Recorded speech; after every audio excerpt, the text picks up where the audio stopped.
जी, तो स्टूडेंट्स अब हमारा नेक्स्ट टॉपिक है कैन पीपल अफेक्ट क्लाइमेट, क्या पीपल क्लाइमेट को अफेक्ट कर सकते हैं। In recent year we have become increasingly aware of how human activities and lifestyle are affecting the Earth's climate. To understand how it happens, it is necessary to know about the greenhouse effect.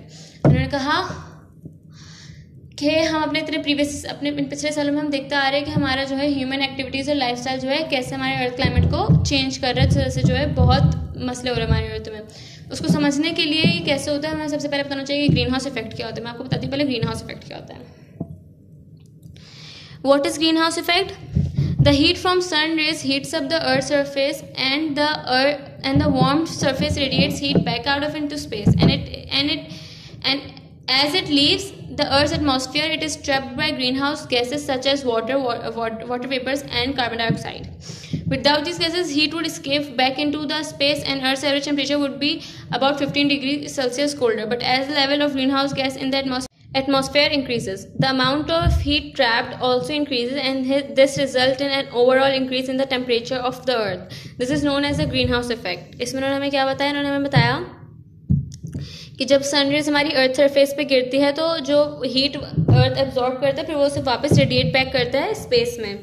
और जब ऐसा होता है और जब ये leave कर रही होती है अर्थ सरफेस को, तो जो हमारे पास हमारी ग्रीन हाउस गैसेस तो जैसे हमारे पास वाटर वेपर्स और कार्बन डाइऑक्साइड, वो हीट को ट्रैप कर लेते हैं।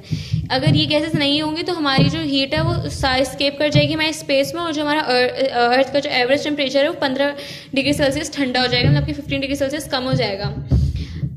But as a result greenhouse gases in the atmosphere increases, मतलब कि जैसे ग्रीन हाउस गैसेज जो है हमारे जब एटमॉस्फेयर में बढ़ती है तो जो अमाउंट ऑफ हीट है वो भी ज़्यादा इंक्रीज होती है, ट्रैप ज़्यादा होती है, तो उसकी वजह से वो भी बढ़ जाती है, जिसके रिजल्ट में क्या होता है अर्थ का टेम्परेचर ओवरऑल बहुत बढ़ जाता है। इसी को हम कहते हैं ग्रीन हाउस इफेक्ट। मतलब इसने हमें क्या बताया? इसने हमें बताया कि मैं यहाँ लिखती हूँ, level of green house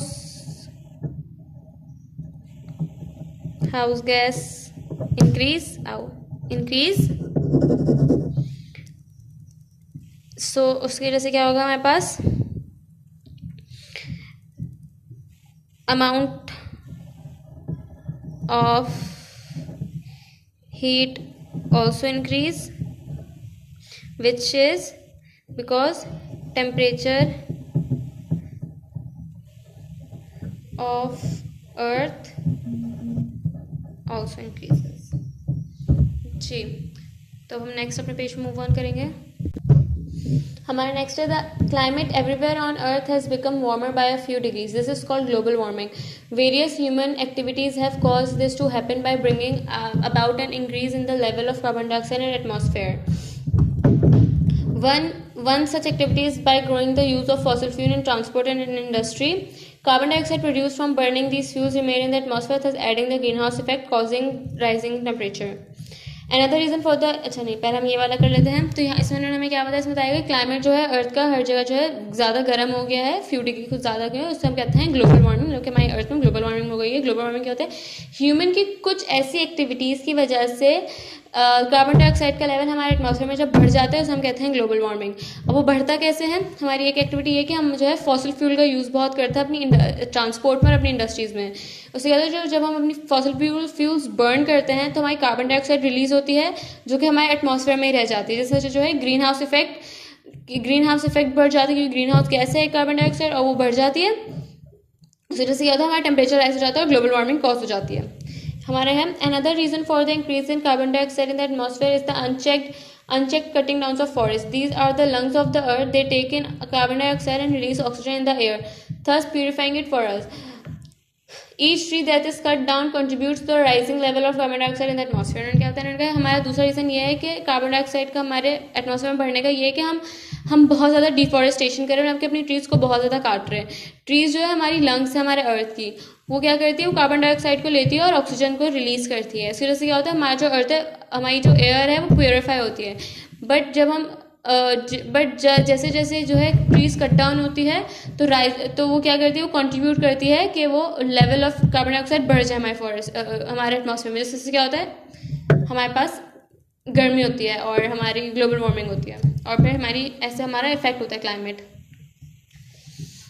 how will the increase in the earth's temperature affect us? Question क्या है कि अर्थ टेम्परेचर जो इंक्रीज होता है उससे हमें क्या अफेक्ट होता है.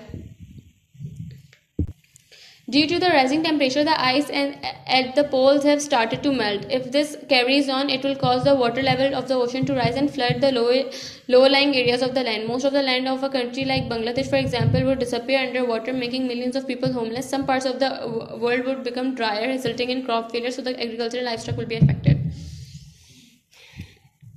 उन्होंने क्या कहा, उन्होंने कहा कि जब हमारा टेम्परेचर जो राइज होता है उससे क्या होता है, हमारी जो आइस है पोलर रीजन हमारे वो मेल्ट हो रही है, जिससे क्या होता है अगर ये ऐसा होता रहा तो हमारा जो वाटर लेवल है ओशन का वो बढ़ जाएगा, जिससे जो हमारे वो एरियाज जो कि हमारे पास सी के करीब है, जो कि हमारे पास लो लाइंग एरियाज है लैंड के, वो जैसे कि हमारे पास बांग्लादेश, वो क्या हो जाएगा, वो जो है पूरा पानी का नीचे डिसअपेयर हो जाएगा. इस वजह से क्या होगा, मिलियन ऑफ लोग जो हैं वो बेघर हो जाएंगे, उनका तो घर वगैरह से पानी नीचे चला जाएगा. And how can we live under water, right. फिर उन्होंने कहा कि कुछ ऐसे कुछ एरियाज होंगे जो पानी के अंदर पूरे चले जाएंगे, कुछ एरियाज होंगे जो कि बिल्कुल सूख जाएंगे कि जहाँ पे कि क्रॉप्स उगी नहीं पाएंगी और हमारे पास एग्रीकल्चर और लाइफ स्टॉक जो बहुत इफेक्ट होगा. अब हमारे पास आ गया नेक्स्ट है ओजोन लेयर. ओजोन लेयर क्या होता है? Ozone layer is a concentrated form of oxygen which is present up above the earth. It forms a deep layer in the atmosphere going around the earth. This layer shields the entire earth from much of the harmful ultraviolet radiation that comes from the sun. Too much of this radiation can harm us by causing skin cancer and eye damage. Unfortunately, human activities have damaged the shield, because of which protection against ultraviolet rays is lessening. उन्होंने क्या कहा? उन्होंने कहा कि ozone जो है हमारे पास एक कंसनट्रेटेड फॉर्म है हमारे पास ऑक्सीजन की, जो कि हमारे अर्थ के बिल्कुल ऊपर जो है मौजूद है. ये जो एक डीप लेयर होती है एटमॉस्फेयर में, जो कि हमारे अर्थ को पूरा सराउंड कर रही है, ये एक शील्ड की तरह काम करती है. और हम किस चीज़ से शील्ड करती है, हमें किस चीज़ से प्रोटेक्ट करती होती है, वो सन से जो हमें हार्मफुल अल्ट्रावायलेट रेसेस आ रही होती है उससे. वो हार्मफुल अल्ट्रावायलेट रेसेस हमें क्या करती है, उनसे जो है हमें स्किन कैंसर हो सकता है और हमारी आई डैमेज हो सकती है. बट ह्यूमन एक्टिविटीज़ की वजह से क्या होता है कि हमारी जो शील्ड है वो इतनी कमज़ोर हो रही है, और उससे क्या होता है हमारी जो प्रोटेक्शन है अल्ट्रावायलेट रेसेस से वो कम हो रही है. और जब वो कम हो रही है इस वजह से क्या होता है, इसलिए हम लोगों को ये बीमारियां देखने का वो होता है कि हमें स्किन कैंसर हो रहा है, या हम लोग को आई डैमेजेस हो रहे हैं, डिफरेंट स्किन डिजीजेस हो रही हैं. In our homes, we commonly use sprays from pressurized can without realizing that the chemical known as chlorofluorocarbon (CFC) is released every time we use them. It gradually reaches the ozone layer and makes it break down a tiny amount with each spray. उन्होंने क्या कहा, हम अपने घर में जो pressurised spray use करते हैं, प्रेशराइज्ड कैन यूज़ करते हैं, जो स्प्रेज होता है हमारे पास, जैसे हमारे पास इंसेक्ट रेप्लिकेंट होते हैं, रिपेलेंट होते हैं, यहाँ पे हमारे पास एयर फ्रेशनर्स वगैरह होते हैं. हम उनको स्प्रे इतना कर रहे थे, बट हम ये बात रियलाइज़ नहीं करते हैं कि उसके अंदर से जो है एक केमिकल निकलता है जिसका नाम है क्लोरोफ्लोरोकार्बन, जिसकी शॉर्ट फॉर्म है CFC. वो निकलता है जिससे क्या होता है, वो जैसे हमारे ऊपर ओजोन लेयर तक पहुंचता है उससे हमारी ओजोन लेयर डैमेज होती है. हम ईच टाइम हम जितना स्प्रे से एक बार स्प्रे से इतना सा एरिया उसका जो है ख़राब टूटता है. तो सोचो हम कितना यूज़ करते तो कितनी हमारी ओजोन लेयर से ख़राब होती है. व्हाट कैन वी डू, हम क्या कर सकते हैं? We should take care of the forest and not cut down many trees than necessary. हमें जो है फॉरेस्ट का ख्याल रखना चाहिए और इतनी ट्रीज नहीं कट डाउन करनी चाहिए जितनी कि हम करते हैं. जितनी ज़रूरत है बस उतनी करनी चाहिए. We should plant more trees to replace those are cut down. हमें जो है और ट्रीज़ को प्लांट करना चाहिए जितनी हम काट रहे हैं. अगर हम 10 काट रहे हैं तो हमें 10 एटलीस्ट ट्रीज प्लांट करनी चाहिए दूसरी जगह पर ही सही. To decrease our use of fossil fuels we can, हमें जो है फॉसिल फ्यूल का जो है यूज़ कम करने के लिए हम क्या कर सकते हैं, हम 3 चीज़ें कर सकते हैं. Turn off lights and other electrical appliances when they are not needed. उन्होंने कहा कि आप अपनी जो है लाइटें और बल्ब्स और डिफरेंट चीज़ें जो हैं इलेक्ट्रिकल अप्लायंसेस जो है आप उन्हें बंद कर दें जब आपको उसकी ज़रूरत नहीं है और आप उसे इस्तेमाल नहीं कर रहे हैं. वॉक और use a bicycle to travel short distance. आप जो है या तो पैदल चल लें या तो बाईसाइकिल यूज़ कर लें जब अगर आप कोई शॉर्ट डिस्टेंसेज कवर करना है आप लोगों को. लाइक आप लोग मोटर बाइक्स या फिर कार्स यूज़ ना करें, उनसे जो है कार्बन डाइऑक्साइड की इमिशन होती है जिस से हमारा ओजोन लेयर बहुत हार्म होती है. फिर ट्रैवल बाय बस and train rather than by private car. उन्होंने कहा उसका उन्होंने लास्ट पॉइंट में क्या बोला, उन्होंने कहा कोशिश करें कि आप लोग बसेस और ट्रेन या फिर पब्लिक ट्रांसपोर्ट जो होती है आप उनसे करें rather than using private cars. उससे क्या होता है जब हम जितना बस एंड वो करेंगे तो हमारी रोड पे उतना कम डिफरेंट और बहुत सारी गाड़ियाँ होंगी जिस वजह से हमारी जो है क्लोरोफ्लोरोकार्बन की और क्या कहते हैं हमारे पास कार्बन डाइऑक्साइड की इमिशन कम होगी और साथ हमारी ओजोन लेयर कम डैमेज होगी. इट्स नॉट लाइक कि होगी नहीं बट कम डैमेज होगी. जितनी ज़्यादा कार्स होंगी उतना ज़्यादा कार्बन डाइऑक्साइड रिलीज होगा, जितना ज़्यादा कार्बन डाइऑक्साइड रिलीज होगा उतनी ज़्यादा हमारे पास ओजोन लेयर रिलीज होगी. अब हम इसके क्वेश्चन आंसर्स कर लेते हैं. इसका सिर्फ एक ही क्वेश्चन है. जी, तो पहले आप ऐसे हेडिंग डालेंगे, कैन पीपल अफेक्ट क्लाइमेट। उसके बाद आपके सिर्फ इसमें एक ही क्वेश्चन है। Question number 1, right what steps people can take to limit their contribution to the greenhouse effect. हमें ऐसे वो स्टेप्स लिखे जो हम कर सकते हैं जो कि ग्रीन हाउस इफेक्ट को कम करने में या इसको एक लिमिट करने में हमें मदद करेगी। तो इसके 3 पॉइंट्स हैं, आई होप ये आपको विजिबल है।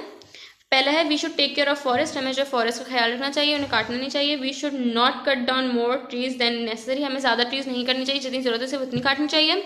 अब हमने ये पढ़ा भी था। 3 है we should plant more trees to replace those that are being cut, हमें जो है और ट्रीज प्लांट करनी चाहिए उन क्यों ताकि हम उनकी जगह फिल कर पाए जो कि हमने काट दी हैं। तो यहाँ पे आपका topic can people affect climate भी खत्म हो गया। अब हम अपने लास्ट टॉपिक की तरफ मूव ऑन करेंगे।